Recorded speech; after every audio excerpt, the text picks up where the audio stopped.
Welcome to the Terrible Podcast with your hosts from SteelersDepot.com, where you can find all your latest and greatest Steelers news.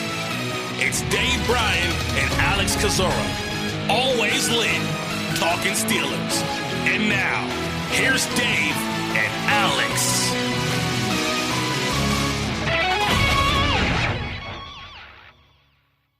Welcome to the Terrible Podcast, Season 13, Episode 39. He's Dave Bryan. I'm Alex Kozora, SteelersDepot.com. Thanks for being back with us this Wednesday, Steelers Nation. Dave, glad to be back. Thank you so much to Josh Carney and Jonathan Heitritter and the entire Steelers Depot crew for filling in for me during the weekend, during the Steelers Sunday night loss to the Dolphins, and during the Monday podcast. You guys all did a tremendous job, but I'm very happy to be back with you, Dave. And happy to have you back. Did you cut a rug out there? Did you catch the bouquet? Did you lead Thriller?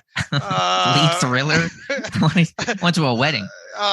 Lead the Thriller dance and all, and the after party and all. I'm trying to think of some wedding related jokes that can play off of that Steelers game and really the Steelers offense. So I've been working on my tight five of these wedding jokes. So here we go. You needed an open bar to watch that Steelers game, but there was more scoring at that wedding than the Steelers offense. That one decent. What else do I have? While we were doing the shout dance at the wedding, I'm sure there were Steelers fans shouting at their TVs. So I'll work on cleaning those ones up. Don't quit your day job just yet. All right. But you had a good time and all. You fit in your tux and all, and everything go good that way. Yeah, everything was good. Again, didn't want to, of course, miss the Steelers game, but it's my best friend getting married, who's a Dolphins fan actually, so they were missing a Dolphins game as well. So just the reason why, and quick story, because some people were very upset that I was missing the game and that a friend would schedule a wedding on a Sunday. Whenever you had COVID and all the weddings getting pushed back, venues and availability were really tough to try to get dates in. So that's why it had to kind of be a Sunday wedding. Well, I have some words of wisdom for you. Either have less friends. I'm working on that. Or have friends that respect football. Okay. No, I'm just kidding. You can't control some of those things and all, but anyway, good to have you back, and we do appreciate Jonathan. And it was a nice little change up there, and some people probably hadn't heard those two in a while, or maybe some people hadn't heard those two at all in the past. And we got a tiny bit of draft talk in there, and also made for a good change up there. And at some point, obviously, probably going to have them back on again.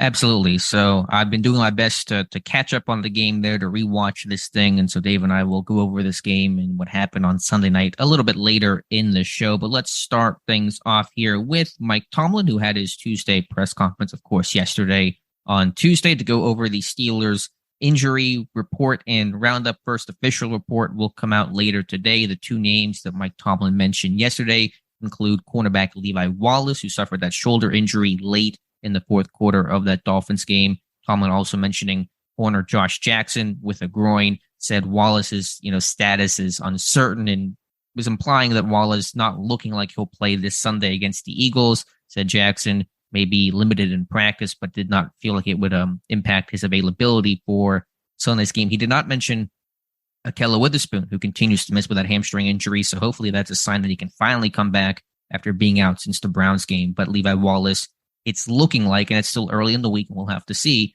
but it's looking like Levi Wallace probably does not have a great chance to play against the Eagles. Also didn't mention Steven Sims, who had that hamstring as well too. So we'll get our clues here, by later on Wednesday afternoon when the first injury report comes out and all. And it didn't seem like even, I think at one point I saw Chukwuma Okorafor reach down for his lower shin at the bottom of the pile. They did bring a center in for a workout yesterday, right? Tuesday, former Georgia kid. Wonder if that has anything to do maybe with poor Mason Cole. He's not going to be healthy. He hadn't been healthy for most of the season here, and it's starting to kind of show. It's been showing in his play, and kind of wonder how much longer that guy's going to be able to, or if they got enough tape to get him through the rest of the season there. So I don't, it always seems like we get a surprise or two every other week here. So we'll just have to watch and see. Right. We'll see what today's report says and go from there and see how it looks when we talk next on Friday. Speaking of injuries, Mike Tomlin also giving a brief, non-update, but acknowledgement of two guys on injured reserve in TJ Watt and Calvin Austin, saying there were no updates on either guy, but saying their inclusion this weekend was, quote, highly unlikely. With Watt, that's expected. He's yet to even be designated to return. With Austin, today's a very important day. Today is the 21st day of that 21-day window that got opened up for him practicing back on October 5th. And so the bottom line is either he has to be activated off of IR today and placed on the 53-man roster by today at 4 o'clock Eastern time, or remain on IR and miss the rest of the season. And based on Tomlin's wording, and we'll have to wait and see, we'll get our answer, very soon enough, but it does not sound like Austin is going to come off of injured reserve today. Yeah, I spent way too much time on this last night, and stop me if I spend too much time on it right now, but parsing what Mike Tomlin had to say about that later on, about midway through the press conference there, we could have a little bit of fun with, I guess, of which way it. My first takeaway live was, he's not going to make it back. He's not going to get activated. They're going to shut him down. That's it. But if you kind of run this through the Mike Tomlin translator as best you can and parse it, I think there might still be a little bit of hope here, right? He was asked, sure. You mentioned Calvin Austin earlier. Time seems to be running out for him to be activated. Do you have any indication if he could be ready to be activated? Seems like a pretty specific question there. Do you have any indication? I guess you got to get him in yes or no, and not loosely worded questions, because Mike Tomlin is now a pro at this. And if you don't directly ask him, he's not going to, I don't think, tell you. And the end of this question was, do you have an indication if he could be ready to be activated? He says, I haven't asked. It's the early portions of the week. We've been more in the schematics and the game plan. I'm sure I'll get some clarification a little later, maybe even later on today. It just hasn't been a high priority for me at this juncture. This guy hasn't played in the stadium yet anyways. He hasn't played in a preseason stadium. So it's more about development for him. And that's the perspective that I have. I'm just being realistic. Up or down, active or inactive, his overall readiness this weekend, it's probably not a high probability, and I'm just being straightforward. How's that for a word salad for you on your welcome back Wednesday here? Is he going to get activated or to the 53? Is he not? Yeah, that's straightforward, I guess, for Tomlin. I'm not quite sure about that. I mean, certainly it's possible. I mean, there's two routes this thing could go. It sounds like, Austin is not going to play this weekend against Eagles. That's pretty fair to assume. So the team either leaves him on IR and he's out for the rest of the year, or he gets activated and just does not dress and becomes that inactive. But now you have, well, we'll have to see what corresponding move would be made if he is brought off of injured reserve. They would have to make one. But there'll be some decisions to be made there. So those are the two ways it'll go. And the good news is we'll find out by 4 p.m. today what that direction is. I guess I got caught up with him adding on. So it's more about development for him. Right. And that's the perspective that I have. And then he goes on to say up or down, active or inactive, his overall readiness this weekend. It seems like he's pointing more toward this weekend. So yes, if he did get, placed back on the 53, he's probably not going to be active unless something, cropped up, with several bodies being down, throughout this week here. But like I said, live, I thought to myself, yeah, he's not going to be placed back on the 53 here. But after going back through it and parsing it, I don't know which way this is going to go.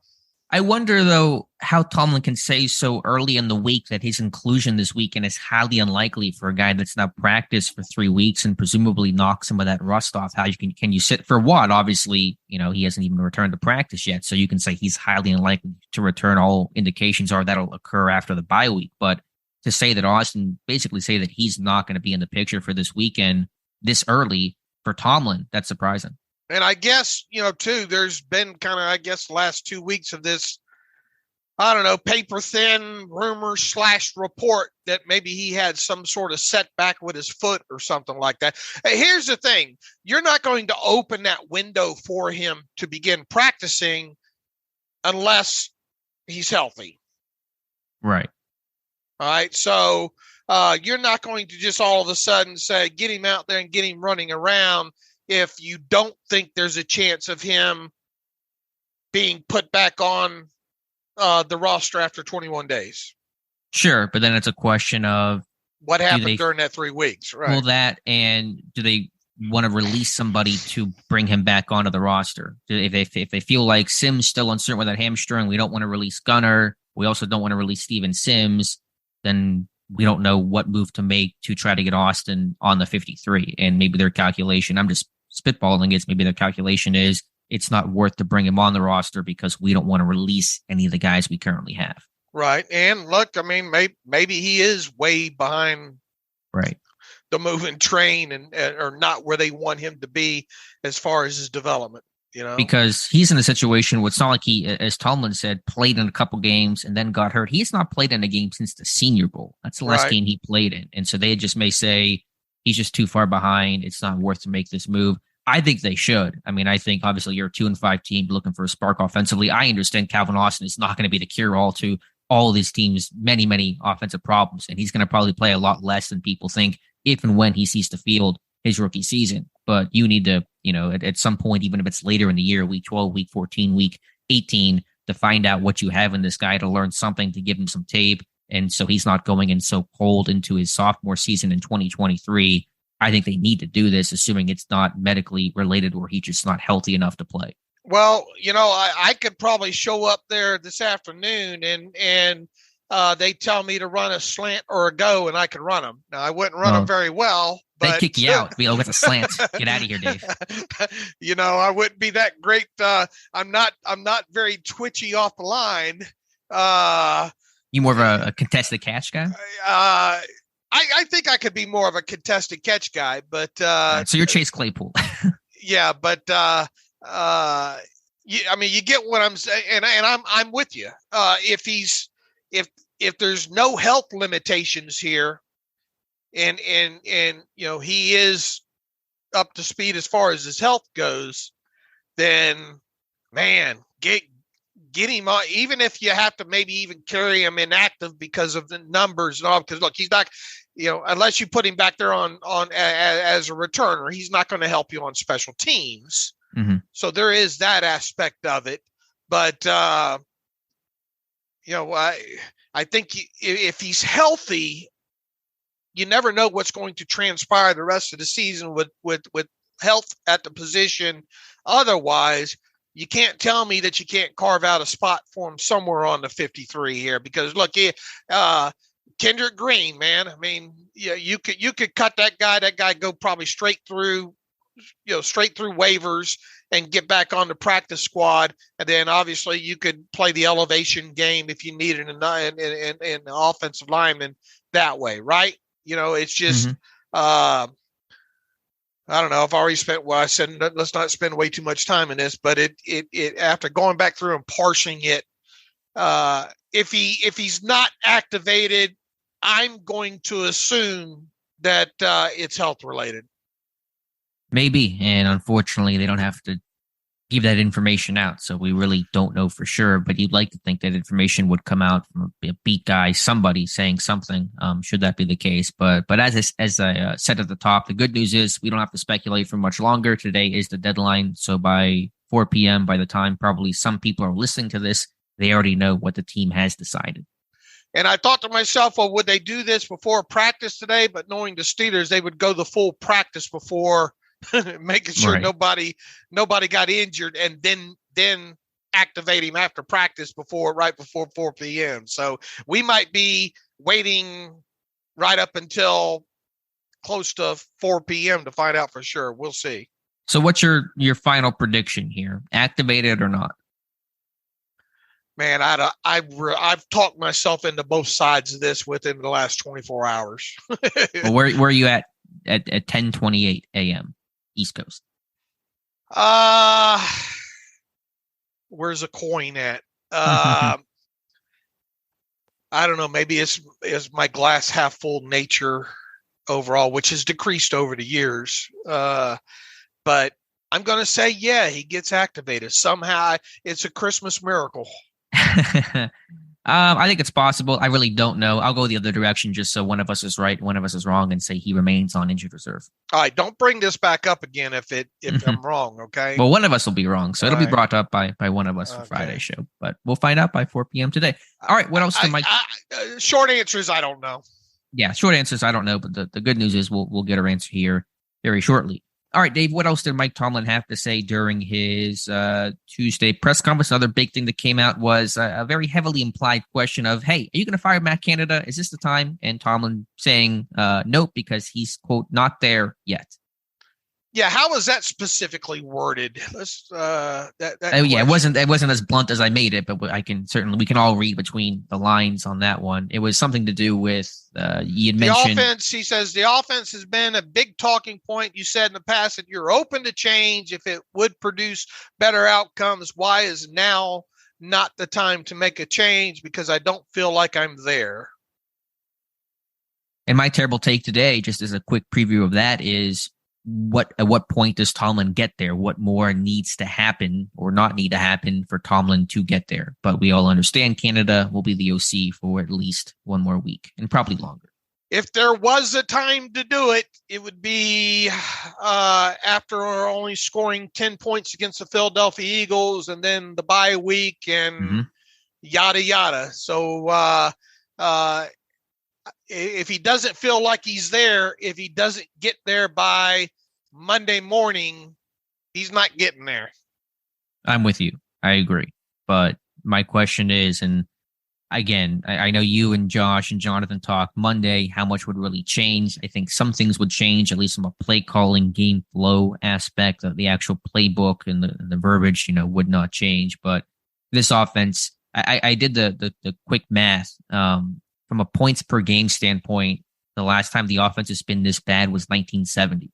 So that just kind of sums up. I mean, we can give you every single stat, every which way to signify how bad this offense is. Everyone knows how bad this offense is. You don't need me to come in and tell you that. So you just if you could give the Tomlin Chew serum, as you like to talk about, you just wonder at what point, how much worse does it have to get for Tomlin to get to that place? Obviously during the bye week, the players are away. And I'm sure if there was a change, a guy like Kenny, he's probably not going to go anywhere. You could bring him in and sit him down with Mike Sullivan. And the real advantage of the bye week time would be more for Mike Sullivan to rearrange the play call sheet based on down distance, time, and then adjusting, obviously some routes in some of these core base plays and maybe some reads or something like that. So that's where the time factor would come in favor, at least giving Mike Sullivan a fair shake at this, of having that good, 10 days, 9 days, whatever it is. And then I don't know what the rules are on the bye week about a player coming in, but I would imagine if the player wants to come in, even if he's coming into the weight room to get lifting in or whatnot, the offensive coordinator could be down there talking to him, that kind of thing. I know it's a lot more in depth than that, but and then plus you would be effectively giving Mike Sullivan a second half of a season to show whether or not you want to roll with him or not.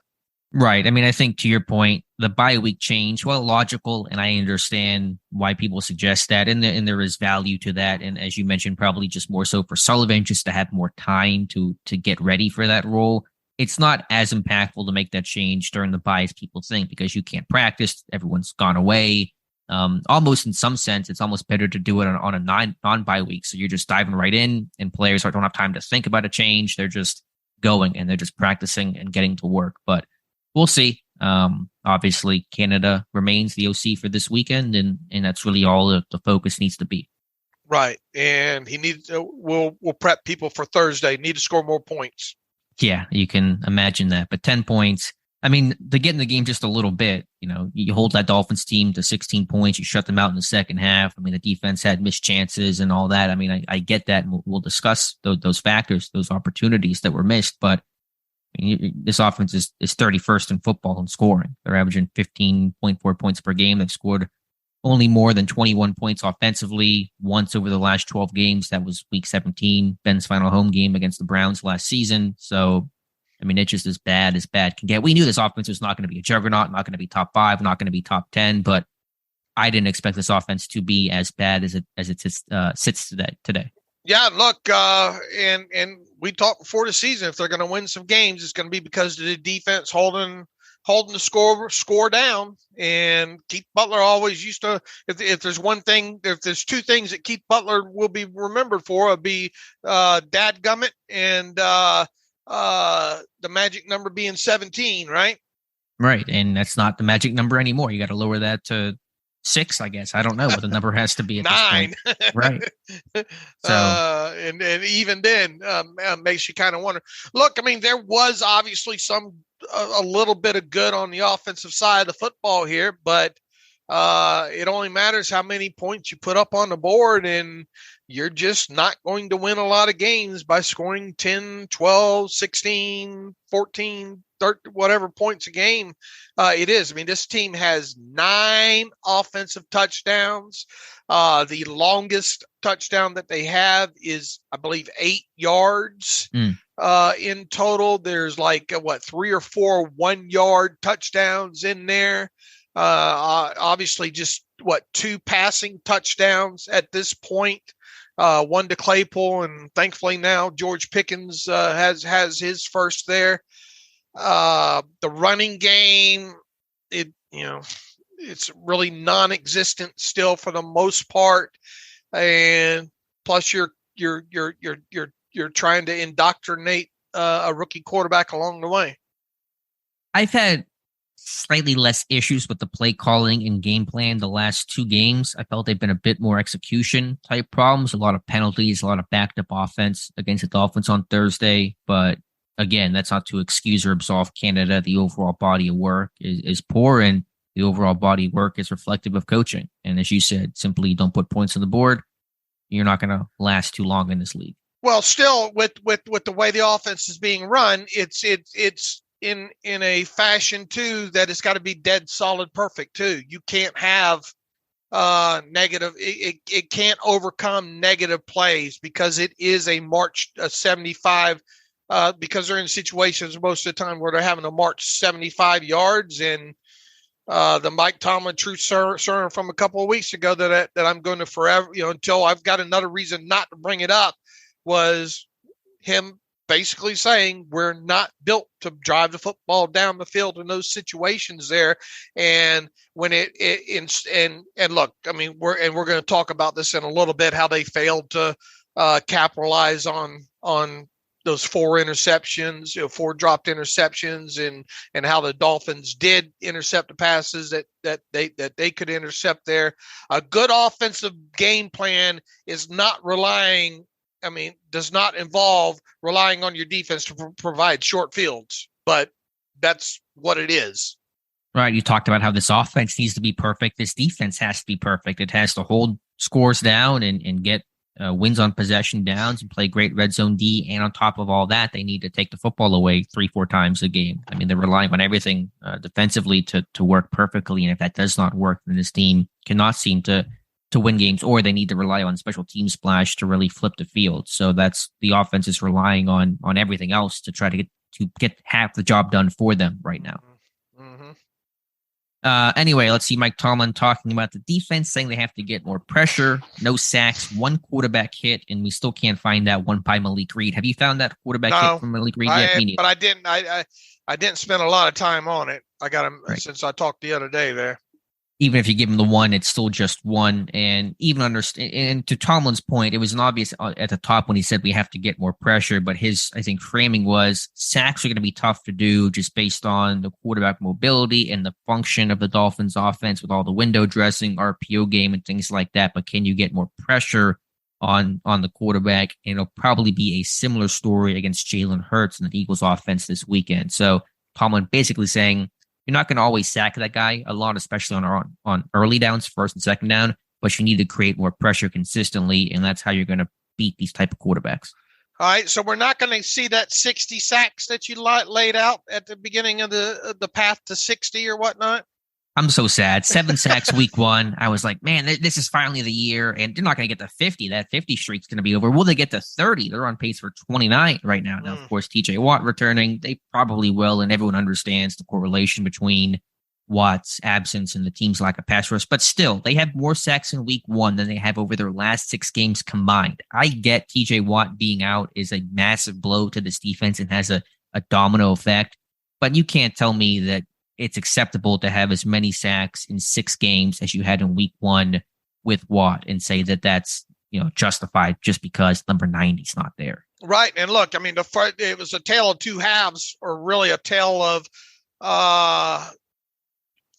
the first half plus I think the opening possession of the second half for the Dolphins, and then the rest of the game after that when it comes to the Dolphins offense, because I mean, They got that Dolphins offense in some third and unmanageable situations. And in fact, you go back through, the Dolphins were 1 of 7 on third downs in the second half. Now, Tua helped with that a little bit, obviously, but I think it goes to show you that if you keep him behind the chains, more, the more likelihood you can get him to get him off the field. Yeah, I think it's always the goal for an opposing defense is to create those situations, and that'll be the mission against the Eagles on Sunday. Right, and you got obviously an undefeated team in the Eagles. They're playing really good from an offensive standpoint and defensive standpoint. They've only turned the football over twice on offense this season. Another mobile quarterback that you got to be concerned, and more so than Tua, not only because Tua obviously coming off those concussion stuff and all like that. Jalen Hurts is not you better be wary of Jalen Hurts taking off with the football. So sacks are going to be prize currency this week or this Sunday. What was your take on Tomlin recapping the game on Tuesday, referring to Sunday's game about the slow start, and said they kind of had to warm up and adjust and get used to what Miami was doing? Did that sit okay with you? It kind of felt a little bit of comfort and excuse making for a guy that typically tries to shy away from those things. Yeah, and didn't he really kind of contradict himself and saying in the preview press conference a week ago that it's really not that big of a deal? I think I went back and listened to that, referring to the left-handedness of Tua, and I know that Bob Pompiani on that Saturday Mike Tomlin show, asked about that, and Tomlin did say there are a couple differences, but said it's not a significant thing that's going to really impact us too much. And then on Tuesday, he's coming out and saying, well, it's a left-handed quarterback, and they got to get a feel for how that functions. So it felt a little both waysy, I guess you could say. I tell you, when you go back and rewatch that game and you divide it up, directly into 2 halves there overall. I mean, once the Dolphins got done with their script, for the most part, it felt like Tua progressively, wasn't on top of his game as much as as the game went on, especially after those first 3 drives of his and all. It almost like the Dolphins got a little bit complacent in there. Now they were backed up a couple of times, and maybe that changed some of the play calling. They did hit early in that first drive of theirs in the third quarter, though, some 2-man route combinations and still connecting with Waddle. I think they had maybe 1 or 2 more explosive plays early in that game. And then Tua not being as sharp, with some passes there. And there was some good tackling. Miles Jack, on Gesicki and rallying to the football. And then, I think Cameron Hayward said on his podcast they moved those linebackers a little bit off the line a little bit more. But I mean, the defense did adjust / combine with, I didn't think Tua played it was as sharp in that second half there, but they were 1-7. Once again, they held them to 1-7 on third downs, and that was a key thing. And Waddle and Hill combined for, I think, was a lot less than 100 yards, I think, in that second half, and that was obviously key. And obviously the big third, fourth down plays there by Cam Hayward and Larry Ogunjobi was a nice turning point in the game as well too there. So going back to your original question there, yeah, it did feel kind of too much excuse there for what happened early in the game, but in the end they held them to 16 points, and that should have been enough. Right. It should have been. My overall thought defensively is Pittsburgh, and I mentioned this on Friday's show, I believe, and a little bit in some of the lead-up articles that I wrote before the game, that I thought Pittsburgh would come out and play a lot of too high to try to take away that speed on the outside, and Tyreek Hill, Jalen Waddle not allow that big chunk momentum and game-changing play. And that's what Pittsburgh did early in this game. A lot of too high, a lot of middle of the field open. And I thought Miami countered that really well by attacking the middle of the field. In fact, 15 of Tua's 21 completions in that game came between the numbers. I mean, they were attacking that real estate consistently, and they got a ton of big plays, especially early off of it, to Jalen Waddle on 2nd and 19 on the opening drive, an RPO type play, I believe it was. Mike Gesicki, Tyreek Hill, a lot of in-cuts and stuff like that. I thought Pittsburgh was playing a bit more lurk and one high looks later in the game to try to take away some of that stuff. And so I thought that was one adjustment Pittsburgh seemed to make to try to limit some of those big splash plays between the numbers in that game. Right. They set themselves up to maybe be more susceptible to the home run in that situation, but they also made it where if Tua wasn't going to take the home run shot, that he had to be more precise in his windows with his throws. Yeah, they were getting crushed in the middle of the field, so they said we got to try to play some more one high and take that chance of getting beat deep because we're just getting rolled over the middle. Now, Tua still attacked middle of the field close well. It's not that he didn't ever throw it there, but he did a good job of working away from the robber, which was most often Minka, and hitting guys away from where that lurker was at. So I thought Miami had the good game plan of, we know that Pittsburgh's going to take away the outside vertical game. Let's attack middle of the field with a lot of window dressing to kind of freeze and pull up the linebackers, and then just kind of attack some of the middle of the field stuff in general. And I thought that they did a really good job to counter Pittsburgh's game plan early, and that really was the difference in the game. Look, even that opening drive, I think of that Miami had in the third quarter there, 2-man route, basically combination and trying to sell the run action there. Steelers had three inside linebackers inside linebackers on the field at the time there, and all three of those linebackers go with the flow of the run action there, and that allowed him to hit Waddle on the over, in that. But from about that moment on, the Miami offense wasn't able to make any plays. It didn't seem like.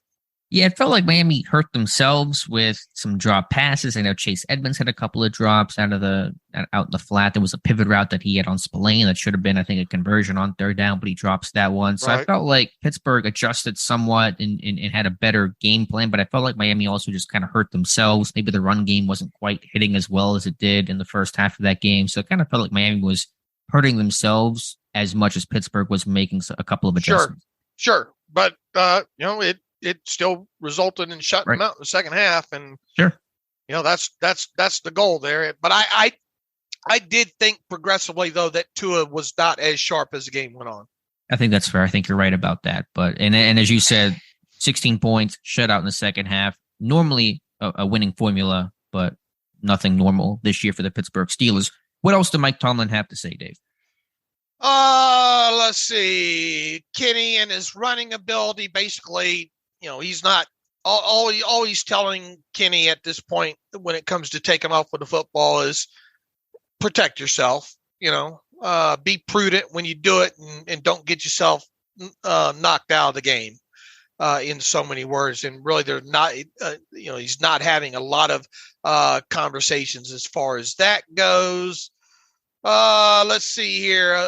The interceptions, also not having a lot of talk about that, saying that, he's just trying to win and those kind of things. But in the same breath, needs to know that turnovers can kill you. Was asked about the whole George Pickens things and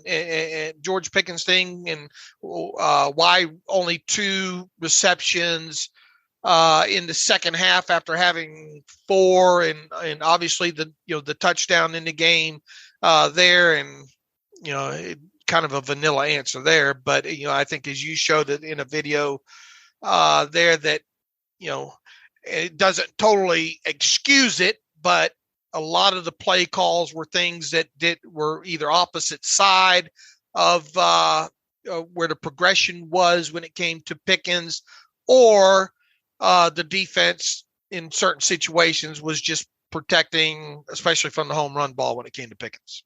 Yeah, I mean, my thought was I didn't get the sense, and it can vary so much just based on the play and the situation, but I didn't really get the feel that the contours of the coverage, to use Tomlin's wording, really impacted why Pickens wasn't involved. It just felt like a little bit, I guess, game circumstance when you're backed up and you're second and forever, third and forever, your vertical Z-type receiver, probably not going to get a lot of chances because defenses are playing soft, loose coverage and just don't want to get beat over the top. But I felt like they really didn't design many routes or concepts or calls where he was the number one, part of the progression, number one read on the play. A lot of stuff was going away from him. So it just didn't feel like they were really trying to get him involved too much.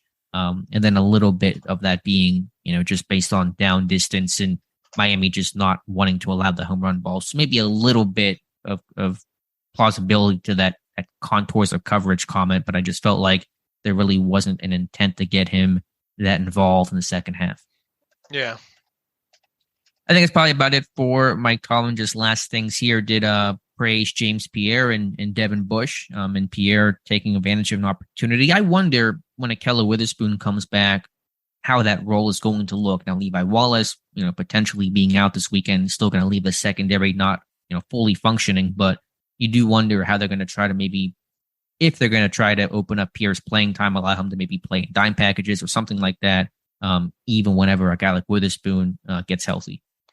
Yeah, there. And look, I mean, Pierre has done some nice things on the field, right? Yeah, I think he's played well, and I've just been trying to find consistency. He's still a young guy. He's still, a year 3 guy. Didn't play really his rookie year on defense. Took his lumps last year as a sophomore. So, I mean, I didn't want to feel like he had to close the book on James Pierre, and so it's good to see that guy step up when called upon. It did kind of sound like, though, that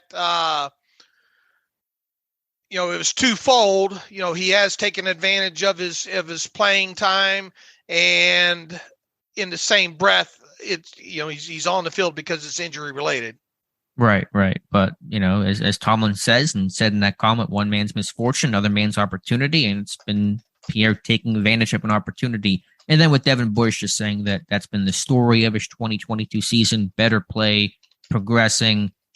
Been some debate on Twitter about that the last day or two. I think certainly Devin Bush has been better. There's no question about that. He looks, much better than where he was a year ago. But I think in some sense, and I know we talked about this a little bit on Friday, Dave, is that we ask ourselves the wrong question. We're asking ourselves, is Devin Bush better? We should be asking, is Devin Bush good enough to be a starter on this defense long term, and next year at least? And I still don't think we're at that point. Look, we talked about this a little bit on the show on Monday there, and Bush is playing better especially these last 4 games or so. But I still come down. It's not enough for me to fall all over myself to make sure I get this guy back next season. Right now, there becomes a market value aspect with him, with his experience, and assuming he keeps at least playing at the level he's playing now, hopefully a little bit better in there. But he had nowhere to go but up, if you ask me. I mean, people know how hard I was on him last year and all, but the injury excuse is way, way beyond this now at this point here. I think he's just coming. Somebody's gotten in his ear and says, "Look, you time's running out here for you." Of you even being on maybe the field as much this season here. And while there is, and we have seen more physicality from him, as far as getting to the line and attempting to take on some blocks, but there's other errors scattered in throughout the tape on top of it that still lead you to think that this isn't going to work out. Now, might he fly off somewhere else to an overbidder? That's quite possible, I suppose, if he continues maybe making some advancements in his game this year. But once again, I'm not falling all over myself after this season to get him back as a guy that I can rely on to be my starter next to Miles Jack for 17 games. Right. And there were some good plays in the Dolphins game, carrying Tyreek Hill down the seam, and breaking that pass up and influencing that throw was a really strong play. But I just feel like the highs still have not been high enough. And there are still too many low moments where it's just really negative plays overall that you just feel like are just going to be frustrating to watch and just not finding that quite that consistency that you need. And again, going back to that question I asked Friday of what does Devin Bush do well? You struggle with an answer. I said tackling. I think it's still tackling. And it's just, again, is it better? Yes. But the question needs to be, is it good enough going forward? And there's still half the season to play, so I'm not making any final judgments on that. But as I sit here today, I don't think it's good enough for him to be the guy next year and beyond. No. All right, Dave, let's get into the all 22 of this game. And again, I've gone through the whole game. So I'm still it's just weird for me trying to watch this game without watching it live. So I'm still trying to adjust to that a little bit. But what are your overall thoughts as you kind of go through the all 22, Dave? I think when you look at the offensive side of football and Kenny Pickett, it was another game of the good, the bad, the ugly. And there was some good in there. Look, I mean, that fourth down throw to Freiermuth in the middle of the field and with the defender on him, next to maybe that throw to Freiermuth in the middle of the field, against, what was it, the Jets or whatnot, taking that pressure up the middle there. That might be his best or second best throw of the season, I think overall. But and I thought he from a decision standpoint, for the most part, for the way the plays were designed and what his role was and in that and not asked to do too much, I thought he made some good decisions for a better part of the game. Here's the thing. It was good until it wasn't. It's sort of like the old NASCAR reference that we use, right? The Ford Taurus was running good today until we lost an engine. And right. the bad was really bad with him. I can absolve that first interception, to a degree, even though if that slot fade, if Claypool gets off cleanly on that slot fade and all, did he look that safety enough off in the middle of the field to allow that thing to get completed, or does Claypool get blown up on that? Who knows? Obviously, we won't know, but it's hard to. I mean, Claypool's on the ground and Bethel keeps running, and it's an easy catch for him there. So I can somewhat absolve that one. The other two interceptions, though, especially the second one, and it kind of lined up with some of the pre-scouting analysis that you guys did on the site with especially in situations where the Dolphins were protecting the chains in a down and distance situation there. They're going to protect those chains, and I think it was easy to see that it was going to be a lurk robber type situation in that, and it's just a ball that you can't. If you're going to throw that ball's got to come out, in my opinion, quicker, and it's going to come more out to the outside, away from the robber in that situation, to give you a chance to complete that. But you also, in the same breath, I think, have to know game situation on top of it, and you're trailing. Is it a 4-down situation in that point? Is it okay to get 5 and then try to set up a more manageable, or 6 yards or whatever, and set up a little bit more manageable situation in that? I mean, look, he's trying to make a play. I get it. Right.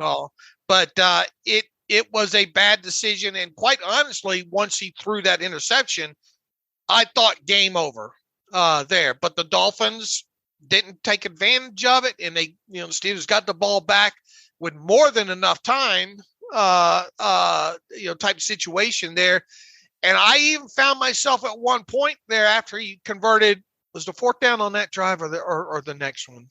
It was the next one, I believe. The previous the Freiermuth. Yeah. But they were giving up the underneath at that point. They just didn't want to give up the chunk plays. But once they got across midfield there, I started thinking to myself, my God, this kid's going to do this. This is going to be one of the most unlikely potential wins here. And even on the last interception there, and I thought he explained it perfectly. And I think what's even more eye-opening in that situation there was, you listen to the Ben Roethlisberger podcast, and that's them watching that show. I mean, watching that game in real time. Even Ben says, I wonder if he thought Deontay was going to, go a different way on that. And it's somewhat confirmation there to what Kenny actually said after the game was, he zigged when I thought he was going to zag type situation there. But even so, game awareness in that situation, he's rolling out. He has some open field there. Even if he doesn't get the first down there, which I think he would have if he would have continued running with the football, he gets out of bounds, stops the clock, live to fight another day. Or as Kenny said, maybe I just need to throw it away in that situation there. The last one's a little bit more excusable, than the second one there was. But in a totality situation with Kenny Pickett, there were some good throws, there were some bad throws, and there were some ugly throws in there. And it's kind of stuff you probably would expect. I mean, this kid's going to have some highs and lows in there. You just wish the lows maybe weren't as low as what they were in that game. If they weren't, then maybe they win that game. There were good throws. There were bad throws. To me, there were a lot of throws. 2 starts in which he's played a full game, 52 passes and 44 passes. Not ideal for your rookie quarterback overall. I know you made that point on Monday. And so, that's not what you want for any quarterback, much less a rookie overall. My thoughts. I came away immediately after he threw that last interception. Mm-hmm. My immediate thought was, well, maybe this is a game that we can look back at and saying, man, hopefully he learned a whole hell of a lot from that game. Right. I think as you guys outlined on Monday's show, hard lessons to learn, but lessons to learn nonetheless, and lessons that most quarterbacks have to deal with at some point early in their career. First interception, I'm not mad at that. I think could he have looked off the single eye safety a bit better potentially, but pre-snap, a good decision. It's Chase Claypool on Justin Bethel, who's been a career special teamer his whole time. They've had injuries in the slot. So trying to, it feels like they've had so many chances this year where it's Claypool on a good matchup and it has yet to really work in Pittsburgh's favor, whether you're talking LaMarcus Joyner on Pickett's first throw of his career or Bethel against the Dolphins on Sunday night. So I'm not too mad at that. The feet got tangled up. I know that there's an argument. Was there a pass interference on that play or something? I don't know, but overall, I'm not too mad at Pickett for that decision on that play. The second one, I agree, was his worst. You can throw that, but as you said, it's got to come out a lot quicker because you got a really talented safety in Javon Holland there who's breaking on the ball as Pickett's going to throw. That ball's just out too late. in my view. The third one is a little bit more the miscommunication. Pickett trying to throw a more back shoulder play. Johnson running into the end zone. I think Pickett tried to squeeze that one a bit much, but I understand it's late, time running out. At some point, you're going to need to take a shot in the end zone. So it's just probably one of those, yeah, I get what you're trying to do there, but ideally in hindsight with the benefit of that, not maybe the best decision to make overall. So, three years from now, if those two are still playing together, it becomes more of the right hand knowing what the left hand is going to do. But in this situation, they haven't worked together enough in those kind of extend to play situations that the right hand did not know what the left hand was going to do. And you becomes less than a 50-50 opportunity in my. Now, look, if he makes that and Deontay goes the way he thinks he goes, we're thinking, oh my God, I can't. What a play! What a super grow up moment for, what an impactful moment of Kenny Pickett's young career, if he makes that, and that's why I think it's a lot more forgivable in that situation, especially what he said after the game. And I don't know what most people think about Ben Roethlisberger's opinion, but I mean, in real time, Roethlisberger saying, I wonder if he thought this. So it's a educated confirmation bias, I guess you'd call it. Right. Well, to Ben's point, whenever you see that ball so easily picked off, you have to think there was miscommunication, that Pickett really didn't just truly throw it to the Dolphins corner. And so, yeah, I think, that's reasonable to say. Hopefully their lessons learned. And to me, the whole thing was analyze, don't conclude with Pickett. And so you look at these mistakes and you just hope they don't get repeated. These guys are going to make mistakes, but hopefully they don't happen again. That's the number one goal, I think, number one takeaway to have. But the bottom line is you can't have three interceptions. That's not winning football. Got to take care of the football. That's the number one priority for the quarterback. And if you want Matt Canada to open up this offense more, Pickett throwing 3 picks is not going to get you there. And so, ball security, that is the ultimate goal of every single quarterback. You can't have 3 picks against the Dolphins on the road as underdogs and expect to win that game. And so I understand that not every interception is squarely on Pickett, and there's always context and debate, but you're up to 7 picks already. And, you got to find a way to cut down on the turnovers. And again, ideally not throwing the ball 40, 50 plus times is certainly going to help that going forward. It's not conducive to his development throwing that much, but they can't move the football any other way than to get 4 yards per pass attempt. It seems like. Now look, he did miss some other throws. One over to the side, Deontay over there on a kind of short arm, that one there. I mean, he was not without blame throughout the game, other than the interceptions there. But I thought there were also some nice throws in that game by him. So it's just a continuation of the developmental process. That's why it's very important to not hyper focus on each throw with him. At this point now, and especially once we get through the bye week, I think we just have to see those lows not be so frequent, and then a few more highs mixed in there, regardless of the outcome of the games there. But we have to stop once he gets 5-6 starts underneath his belt. I think you would maybe hope to expect to see a few more highs, not so much volatility in his game. Yeah, you just want to make sure he's not repeating these mistakes, and he's improving and learning and getting better. And I've seen some flashes of that. So again, we're still that throw to Freiermuth, that's Tom Brady. That thing's all over Twitter from the all 22 view. Sure. That was a damn good throw, and that's Great in throw. a fourth down. That's a gotta have it situation, and that's a tough throw to make. Yeah, fourth down on the road in the rain, money play. Right. So again, I'm not here to conclude anything on Pickett. You're just kind of watching, learning, taking note, seeing if he can correct these mistakes. And again, the overall broad and obvious point is you got to put points on the board. Just haven't been enough when Pickett's been in the game. 10 points in this one, a lot of punts in this one. Is that all on Pickett? No, absolutely not. I thought the O-line in this game did not played particularly well in pass protection. Like they struggled with stunts and twists, and guards were late to help out on tackles and things like that. So there was a fair amount of pressure, I thought, in this game. Dan Moore in that last drive was getting cooked by Melvin Ingram. But the Melvin got him, didn't he? Yeah, he did.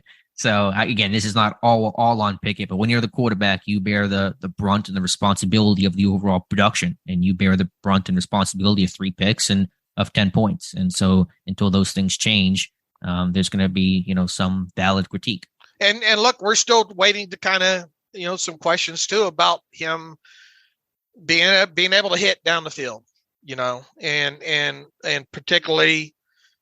On the edges, because this team lives outside the numbers, it seems like, when it comes to the deep balls. So that's still an element of his game that, Claypool said after the game, I don't think I've been thrown a deep ball. Well, yeah, you have. Ben, I get what I think he's more in the context of go balls, meaning just go get it. Well, they just ran that side.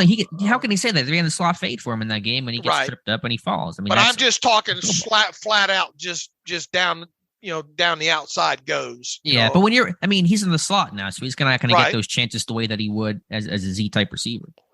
Right, but I think it's just a generalization, is what it's easy for him to not be specific on that, to take it take it the wrong way there. I took it more as this offense needs to put the ball up more just on flat goes, Sure, and I get that. I mean, I understand that point, but which I love a good slot fade, me, right.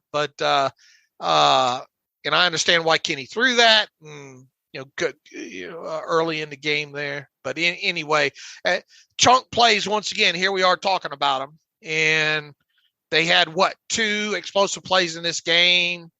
The fact that they were down 7-2 in the top stat in this game and were 1 throw away from winning the game, I don't know what that says. It didn't work out, obviously, there, but it says something about the game, I think. And then obviously that number went to 8-2 with that final interception there. But I guess it says more to the fact that the defense didn't do its part in the same breath, because if you get 2 of those 4 interceptions you drop, especially the one by Sutton, because didn't they get a field goal on that drive? I believe so, but I didn't watch the game live, so I'm trying to piece it all together. But yeah, I mean, there were missed chances for the defense to create short fields for the offense or take points off the board. So I understand the missed opportunities defensively, but it goes back to, man, you still held them to 16 points, shut them out in the second half. That should be enough to get you a win. All right. So again, with Pickett, obvious stuff, cut down on turnovers, got to produce more. Those are the ultimate, lines in the sand that the quarterbacks have to do. We'll watch it. We'll see it going forward. Not going to conclude, but going to analyze and see how things go against a tough Eagles team on Sunday. Any other thoughts on the all-22 offense, defense? Defensively, man, I tell you, early in that game, I know Edmonds on Gesicki. That's not so much a pass. I mean, look, it was a pass breakup, I guess. I mean, got an arm on Gesicki. That you slow that down, you almost wonder why didn't he get called PI on that, but he wasn't. And then obviously Minka on that hit on Raheem Mostert was. I don't know how much maybe that impacted things going forward there. You see that on the big jumbotron, and you're an offensive player. Maybe you kind of wonder about going over the middle. As I put on Twitter, Minka says middle of the field closed. I mean, that was a hell of a hit. There was a good legal hit too, I thought. I don't think the defense quit, at any time in this. I thought there was some nice rallying to the football there. Miles Jack, I think. This guy's on pace for 160-something tackles. Wow. Yeah, I mean, he'll be one of the highest tackling seasons in Steelers history, and he's not even an every down guy. He doesn't even play in dime packages. So, I mean, it's pretty wild. But the second half, I do think there was some changes, as you highlighted, and then combined with, I didn't feel Tua was as sharp in there, and I thought they got away a little bit too much away offensively from what was working with them with that outside zone RPO early in the game there. But, you boil it down once again, and you hate to see Tomlin. It's hard to disagree with Tomlin in the fact that, you boil this thing down to they made their interceptions and we didn't, because part of you wants to say that becomes the offensive game plan. Your defense is your offensive game plan, but we kind of knew that was going to be the case going in there. But I mean, if you do make a couple of those interceptions, it'd be interesting to see how it changes the game overall.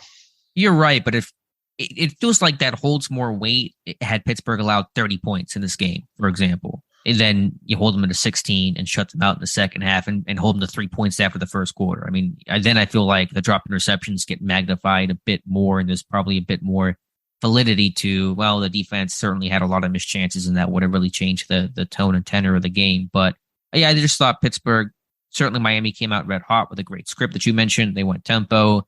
A lot of the window dressing they were doing had Pittsburgh all out of sorts and playing that too high. Really, Miami responding by picking apart the middle of the field. I thought Pittsburgh just kind of settled in, adjusted. The pace of the game probably slowed a bit overall for the Steelers defense, which was good for them, but just a lack of pressure. And I understand that can be tougher to get, but I thought Tua just had clean pockets all game long and was really efficient because of that. Now, you did get to watch that final Steelers drive at least, right? The last two, right? I got to catch the last. The first play I saw was the Edmonds breakup on Edmonds. And by the way, I thought that was a good scheme overall because teams know to pick on Arthur Millette. And so on that play, they brought Millette across, looking like he might be man coverage on Tyreek Hill. They had gotten him for a slot fade earlier in the game. They had Millette beat down the seam earlier in the game. And so I thought they did a nice job to switch up some of their coverages. But teams know to go after Arthur Millette, and that's one thing to watch going forward. I asked that question because what was your honest to God thoughts once they moved that ball past midfield on that final drive? Did you think did you think, man, they're going to do this?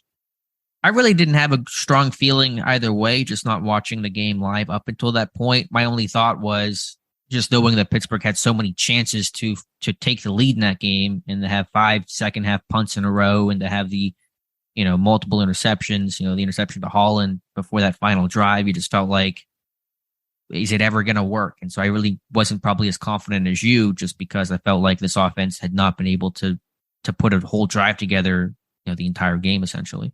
All right. Presley Harvin III.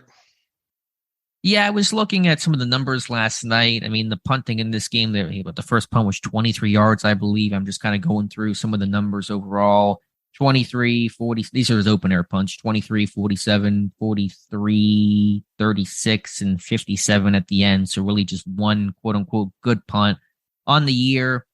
His average is 28th in football. It is better than last year, although of course we're not in the winter weather yet. His net punting is actually average in the NFL, 16th at 41.1. So some of the numbers overall look okay. They look better, but you do wonder how those will look come December. So it's still hard to be. They're not really allowing any yardage because the punts have been so short, I guess, is one benefit. The net kind of stays up, but you feel like you need more from that guy. There was a couple of nicer moments there with Najee in this game. Obviously this team, their longest run still, I think, is 18 yards, and I think that belongs to Gunner. So they are still in search of their first running explosive play of the season. But there were moments there, Najee getting skinny down in I think the touchdown drive there was nice to see. I think he had another after the catch situation there that spun away and got some rarely seen yak. That was good to see. I thought Dotson, for the most part, Kevin Dotson at left guard had definitely a better game than he had against the Buccaneers there. That 3-play sequence there, and it ended up being Tyler Wise' turning point of the game there. It's hard to dispute that, right? I mean, you go from 3rd and 1 to 3rd and 6 to 3rd and 16 to interception.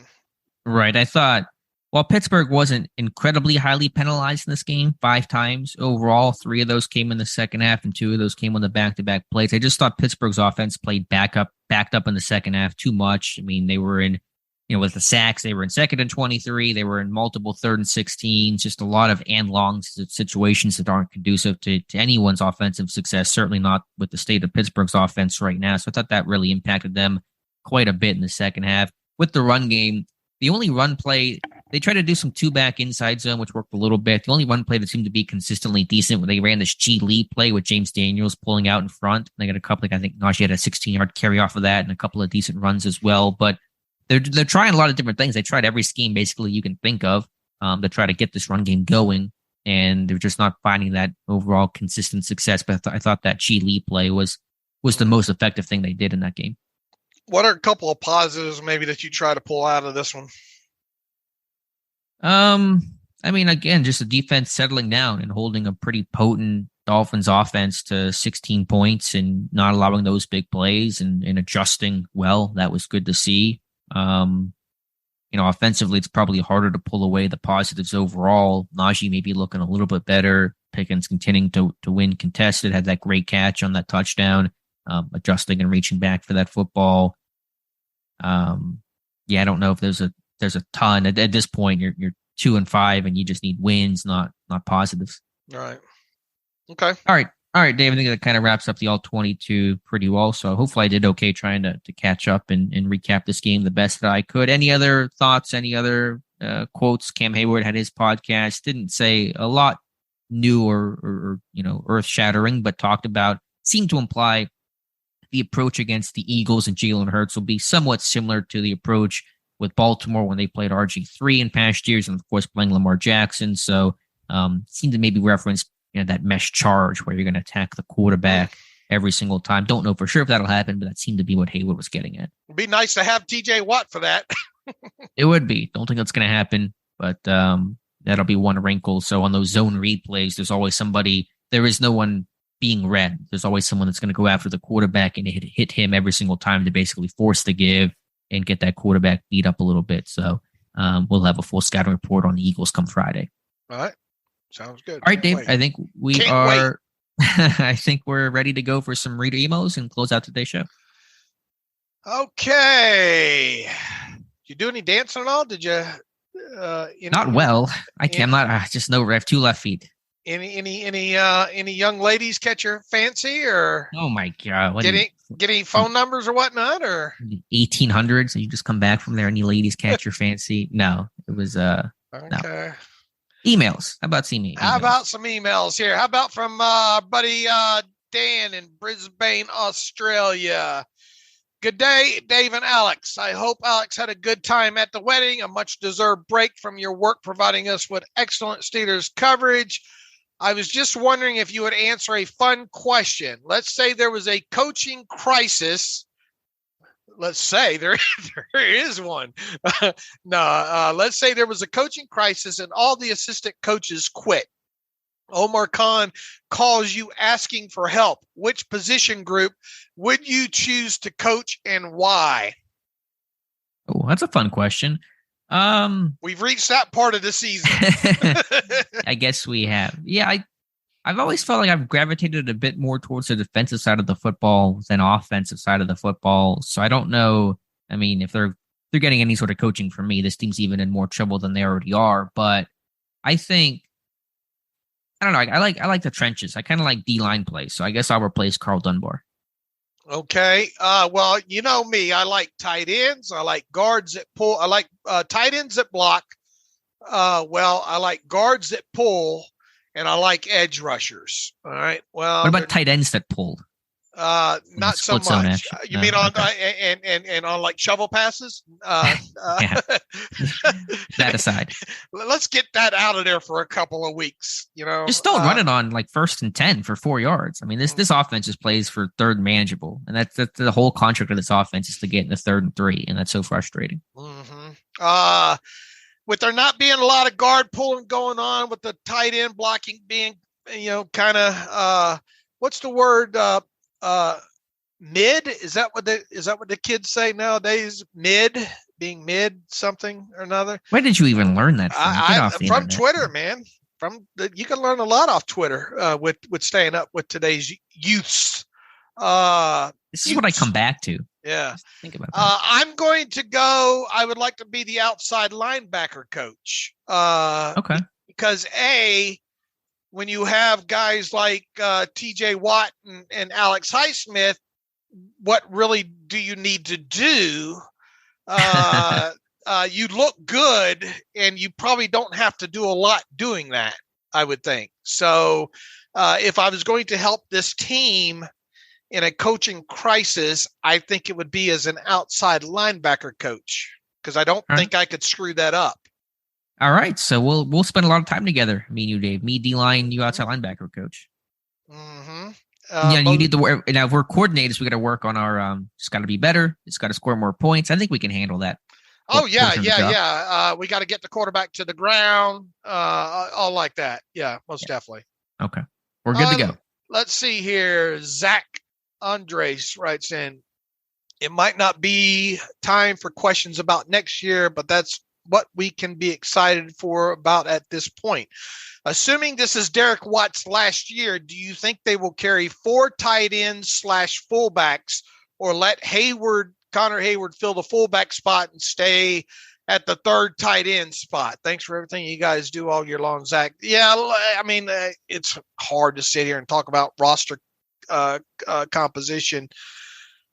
Here in later October here, I get the preface of the question. I will say this: if they don't use a fullback, if whatever happens to this offense does not become along the lines of what say Baltimore does with Ricard, right? With who's another one that still uses the fullback quite a bit. Well, the Dolphins, Alec Ingold, you mentioned, and I saw this watching it through. Alex Highsmith's knees have to be hurting this week the way Ingold. Am I wrong? Was I wrong? Not at all. And I saw that even, I think, before the podcast. Yeah, I mean, he was getting cut all game long. They cut the living snot out, and it slowed it. It was effective. It effectively. Alex Highsmith was thinking a lot. Now, I don't think they did it as much in the second half. Correct me if I'm wrong, but they did it. They did it enough in the first half. They really had Alex Highsmith thinking about that first step of it. And one time they blew right by him on one of those. I think because of him having to think that I really want to protect my feet, or my knees in this. But Ingold, that was a hell of a collision with him too, and Miles Jack in the hole on one of those too as well. But I guess what I'm trying to say here was, if they're not going to use the fullback more than they're using them right now, then can Connor Hayward kind of cover that? In other words, can he eat up 2 positions? I suppose Hayward's got to get stronger. We've got to see him do more, next off season in working in that role. But I don't see the need to carry 4 / tight end fullbacks as we sit here right now today. Yeah, I think it's unlikely that both Derek Watt and Connor Hayward are on this roster next year. I mean, that's still a long ways to go. Watt's not going to be on this roster next year. No, probably not. Now, is Hayward really a fullback? He's not been used in that role 95% of the time. He's not probably quite big enough. He's just kind of H-back type of guy. So, I mean, I don't want to say that he'll be the new fullback, but he may get to wear that hat occasionally. Maybe they bring in another tight end. Who the heck knows? But yeah, I think overall, my guess, and it's still way early, is that you only have one of Hayward or Watt on this roster next year. Right. I would agree there. Thanks, Zach, for that. Another Zach. Jorgensen writes in, podcast question. Thanks, Dave and us. Thanks as always for your coverage. You guys are the best in the business. My favorite part of your podcast is the education gained each episode on the game of football. Thank you for that, Zach.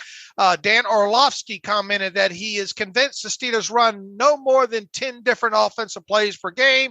From the hours of tape you and Alex watch, I was curious on your opinion. 1, do you agree with the 10-play number as a general ballpark in regards to the Steelers offense? 2, how many different plays would you estimate an average NFL offense runs per game? Thanks for your continued education. Zach Jorgensen from Salt Lake City. I like to get up there and visit that part of the world right through there. I'd like to go see Zach. P.S. My wife and I were at the Tampa Bay Steelers game, and my wife is now 11-0 on games she has attended. The one game she wasn't with me was the Tebow playoff game loss. I may have found a cure to the Steelers' woes. Kidding, of course. I don't know. Zach might want to get your butt over to Philadelphia this week. What you got for Zach on the 10-play number and Dan Orlovsky's? It's a generalization, but there's not a lot of different stuff that the Steelers are doing right now as far as lipstick on the pig. Yeah, it's a little hyperbolic, but I've been making that point for many times this season. And it's just to say, and again, it goes back to, you don't necessarily as an offense need to have 100 plays. It's a super complicated, complex thing. There's a lot of downsides to that, but as you and I have talked about, can you dress things up differently? Miami's a great example of that. A lot of things they run, it's a lot of good constrained plays. Those first 3 drives were all pretty much 3 plays, Exactly. A lot of fullback motion there to, kind of either show the Zorro toss, actually run that with the fullback coming across, or to fake that and really to slow defenders down, mess with their eyes and their reads. I think Miami, and that's that Shanahan tree of the, just the way that San Francisco does it, where it's a lot of stuff that looks the same to the defense, and they got to be slow to react, but the offense, can dress things up differently. So that's my biggest issue with this offense is, and then, just some of the JV feeling stuff with the shovel passes, the sprint right plays to the field, which they ran again in this game. So, I mean, the offense feels like it's very pared down, very safe, and it has that college feel of back in the days when Canada had a 20-year-old redshirt sophomore quarterback running an offense, and you're just trying to do a couple things well, and whenever you're in the college game and just trying to let talent win out, as opposed to trying to win with scheme. At this level of the NFL, the talent gap so small, you got to have that scheme to really elevate yourself to the next level. So it does feel like the offense is pared down, not to 10 plays, but it feels like certainly it's one of the most limited and easy to scout offenses in football. Trying to out-talent, out-athlete them. Right, and this team clearly is not in a position to do that. Most teams aren't. A couple teams are, if you're the Bills or the Chiefs, maybe. But Pittsburgh's certainly not in a position to just win on talent alone. Nick Shuley back with us, right, saying, Alex and Dave, could you guys maybe shed a little light on what people mean when they say a player needs to catch the moving train when their window to return from IR is activated? Also, why is there only a 21-day window for a player to return? Lastly, how crappy will it be if Calvin Austin III, if he can't return? Hard for me to think of a Steeler in my lifetime. He was born in 1993. Thanks for making me feel old. When were you? That was about time. 93. Me and Calvin Austin. Oh, Lord. No, he says in his lifetime. So Nick's the same age. Oh, his lifetime. Yeah. Okay, my bad. Who made an impact after missing his whole rookie season, hoping his career arc is better than Cinquez Golson's. Thanks for your great work. All right, let's eat this up real quick here. Catch the moving train. Well, as much time as this kid's missed from, there are, you go back to OTAs and you have periods of it where they're installing the offense, and you have to think that while he's getting reps in that, how many actual live versus mental reps he's getting, and then obviously you get into training camp where he missed so much time in that, where you're putting into action everything that you have there, and then fast forward into being on IR and can't practice, and whatever they're changing along the way, which people say you can't be serious saying that, but I'm sure there are some changes and all. It's a lot for a rookie player that has not been participating, to have a high level of confidence with the coaching staff, I guess would be the answer to that. Right. It's basically just catching up on time missed. You missed a lot of time, and now you're trying to get integrated back into the offense overall. I mean, that's the essential definition of catch the moving train. I would like to take my chances on that, though, if he's healthy enough to get back on the 53, though, just to get him out there running around. I mean,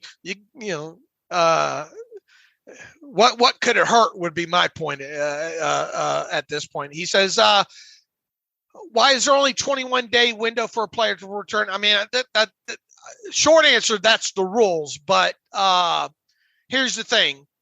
it's a competitive balance. Competitive balance type situation too, because when you open a 21-day window for a player to return to practice, you're essentially you're lengthening your roster, if you will. Right. And that gives you one other player to practice with. And it might not sound like that big of a deal, but if you got guys, if one team has guys out injured that can't practice, and even though there's practice squads and all like that involved, it is to some degree a competitive advantage for a team. So they put in there that, okay, once you designate a guy to return, he can be back out there practicing with you.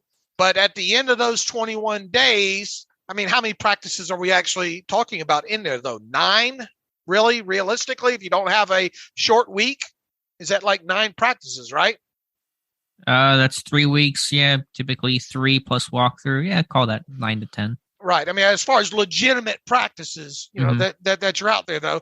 And then, so they're saying, look, within 21 days, you got to decide, is that guy going to go back on your active 53-man roster, or is he going to stay on IR? And if he stays on IR, well, he can't practice anymore. So hopefully I broke that down enough for you there. As far as the Calvin Austin, yeah, look, a 4th-round draft pick in here, and a guy that you thought maybe could, help you in really 2 positions, maybe the slot and the Z because of his speed, a guy that you kind of envision being someone that can help you yards after the catch. And Lord, does this team need that right now?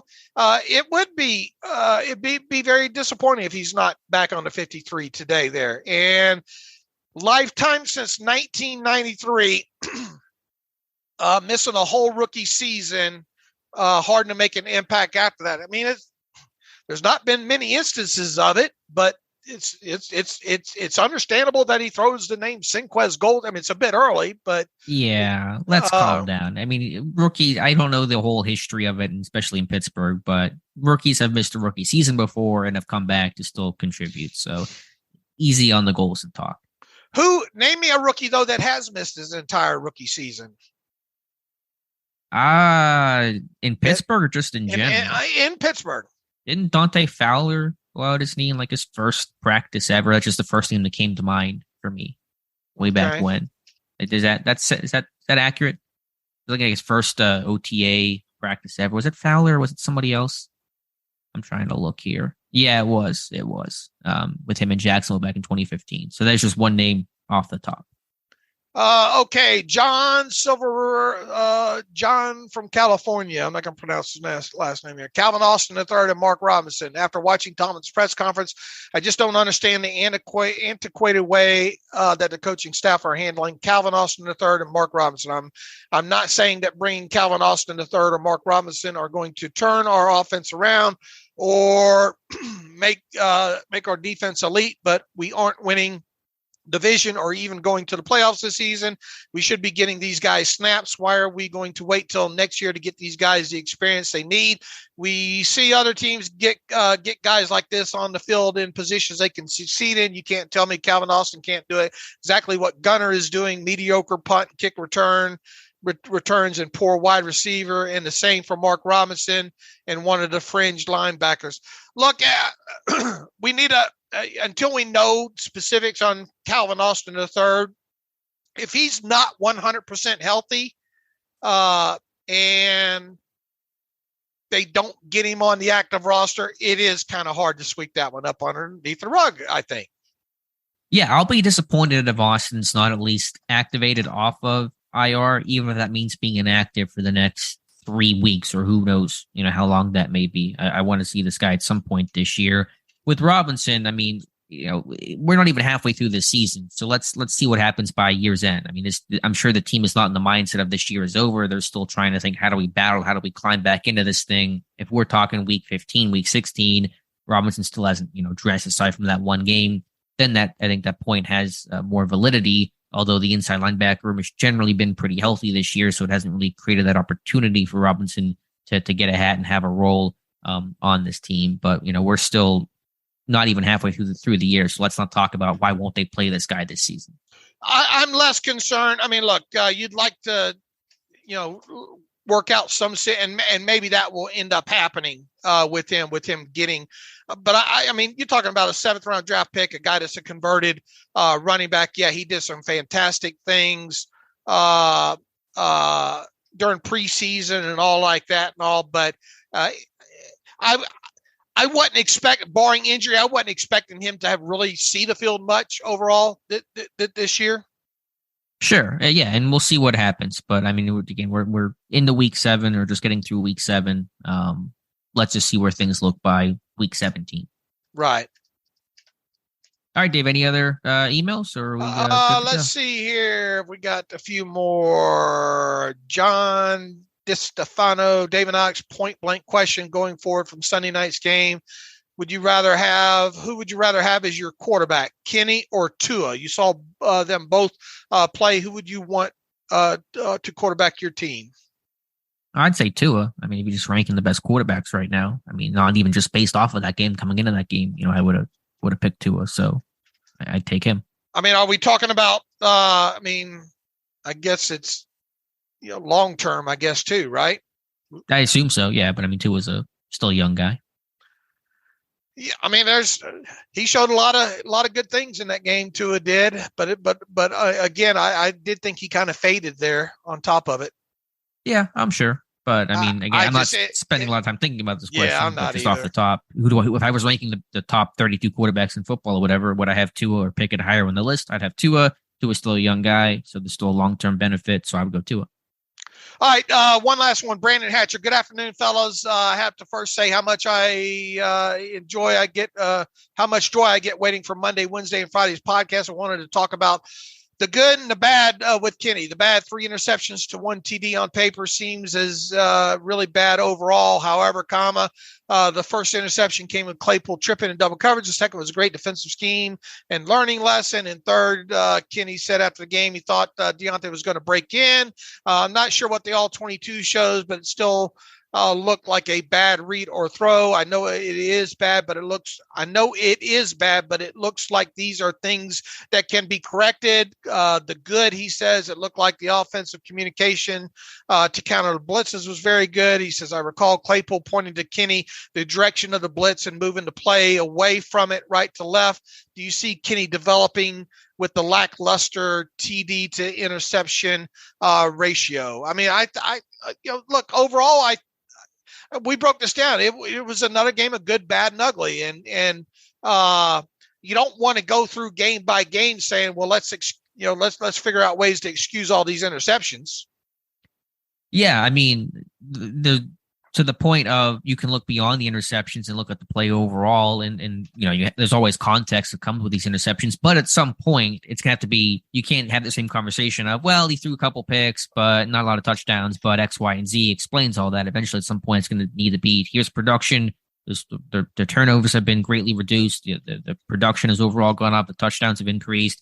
That's the bottom line of playing football, playing quarterback in this league. So not saying that has to happen Sunday, but that's what you're always working towards. But yeah, I thought Pickett, was able to make some checks, and I still think he sees the field, relatively well, just making some rookie mistakes. And again, hopefully mistakes that aren't repeated going forward. That's going to be the key to evaluating Kenny Pickett.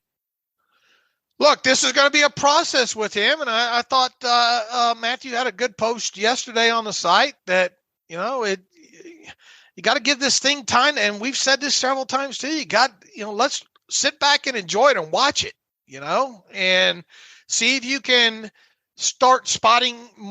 Let's see if we can start spotting more instances of him being less volatile in his play, limiting the bad decisions, especially the turnover ones that result in turnover, and a few more of the good stuff sprinkled in. Can we start seeing him push the football, down the field moving forward here? So it's way too early to be pass fail with Kenny Pickett. Sure, that's why I said the phrase, and I got asked a lot at the wedding this weekend. A lot of Steeler fans still there, and said, "What are your thoughts on Kenny Pickett?" And I gave my quick overview, but my overall concluding phrase was, analyze, don't conclude. We can analyze his play and say, you can't have that interception there. That's certainly costly. Got to be able to probably make some more plays and just frankly put more points on the board. But we're not going to conclude and say this is who Pickett is or isn't who Pickett is so early into his career. As I said before, I want to look at the totality of his rookie season, where it started, where it ended, knowing there's going to be some ups and downs and a roller coaster along the way. I don't want to be on that ride and get so high on him after one good game and then low on him after one bad game. You'll torture yourself if you do that. I'm just looking for progression overall from the start to the end. And again, is he improving? Is he avoiding repeating mistakes and learning those painful lessons along the way? So Sunday against the Eagles should be a good test of that. And again, you put in the context of this offense overall is not very good. Receivers have not always played to their talent level. The offensive line has been, better, but not perfect. Certainly an average unit at best overall. And the run game has been generally non-existent for him. So there are certainly a lot of factors working against him in the overall context of this offense. All right. Anything else? What you got coming up? I think that's probably it. I know the players are speaking again, so they were off on Monday, off on Tuesday. So first time hearing from players, basically, since they ended that Sunday night game. So I know Alex Highsmith and I think some other guys are talking right now. Josh Carney, Jonathan Heitritt have been busy writing that up. And so we'll get after it and come back on Friday. All right.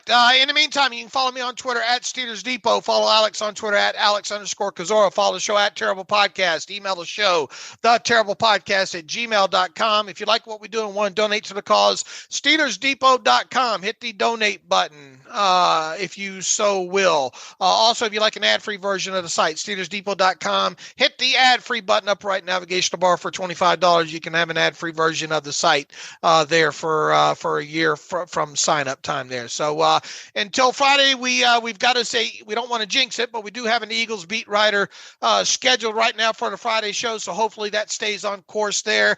We're going to start getting into more Eagles stuff film here. And by the time Alex and I hit the Friday podcast, should have some scouting reports up on that ahead of the final game before the team's bye week here. So important one. I think it's like 10.5 is the line right now with the Eagles being favored at home over the Steelers. The Eagles are 9-0 against the Steelers in Philadelphia, dating back to 1966. I think the last time the Steelers won in Philadelphia was, I think, 65 there. So there's a little bit of stats for you there. But in the meantime, as always, thanks for listening to the Terrible Podcast with Dave and Alex.